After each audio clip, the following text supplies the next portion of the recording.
politique. Donc, on est des grands enfants et le franc CFA, c'est une des causes. Donc, maintenant, si on revient sur le plan purement économique, c'est-à-dire au niveau des transactions, on se rend compte qu'on ne peut pas faire une vraie politique industrielle avec le franc CFA. Tout à l'heure, tu as pris l'exemple de l'époque Aïdjo. Pourquoi? Oui, j'en viens. Tout à l'heure, tu as pris l'exemple de l'époque Aïdjo. Aïdjo, qu'est-ce qui a fait la différence? C'est que lorsqu'il découvre la manne pétrolière à la fin des années 70, c'est ça, en fait, qui permet de générer des flux d'investissement. Il a eu juste la sagesse de bien les implémenter. C'est-à-dire, s'il fallait faire des routes, il les a bien faites.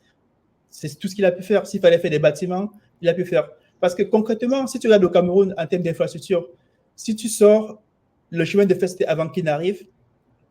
Si tu prends, à part l'axe lourd, Douala, Yaoundé, Bafoussam, à part quelques petits autres axes, je ne vois pas d'autres grandes infrastructures de renom qu'on peut lui attribuer.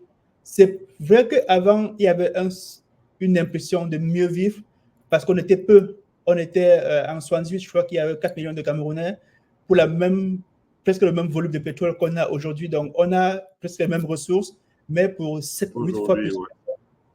Pour 7-8 fois de plus de personnes. Ça ne fait pas longtemps que l'État s'est mis à mettre une pression fiscale agressive pour diversifier les ressources. Mais avant, on avait le même pétrole, toujours le même limité. Donc, ce qui fait qu'on avait des ressources pour un nombre limité de personnes, ce qui donnait une impression de mieux vivre ou bien de mieux gérer.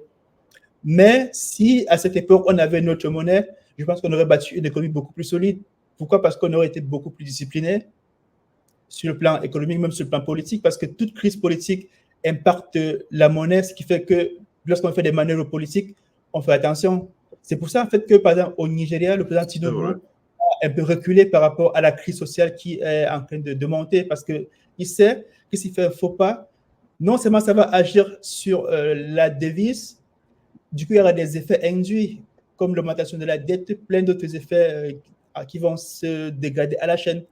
Or, s'il était au Cameroun, il n'y aura aucun impact. La monnaie n'aurait jamais baissé, il n'y aurait pas eu d'inflation. Il aurait pu faire ce qu'il voulait Dangote, il aurait pu manger. Et rien ne se serait passé.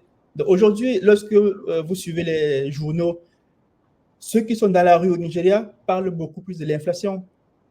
Ils parlent du coût de vie qui est devenu trop cher parce qu'avec ces manœuvres, le Naira a perdu 242% de sa valeur, ce qui fait que tout est devenu cher au Nigeria en l'espace de quelques semaines. Donc, les gens ont longuement patienté et la crise a progressivement muré dans la masse et actuellement, elle est mûre. Donc, c'était soit il recule, soit il va jusqu'au bout et on ne sait pas ce qui sera arrivé. Donc, la monnaie, pour moi, le plus gros défaut du franc CFA, c'est qu'il nous empêche d'être des gens disciplinés et responsables. Donc, ça nous empêche de devenir matures. Donc, je pense que si on était mature, on aurait un pays, une démocratie beaucoup plus avancée, comme ce qu'on voit aujourd'hui dans les pays anglophones. Le Ghana, le Nigeria, on a plein de pays anglophones qui sont des exemples en termes de démocratie.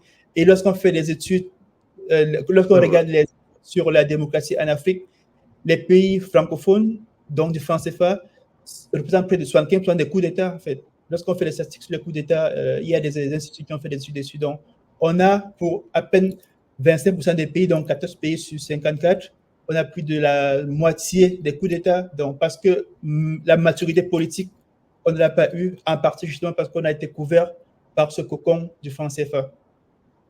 Donc, il y a ces deux aspects qui convient de lever.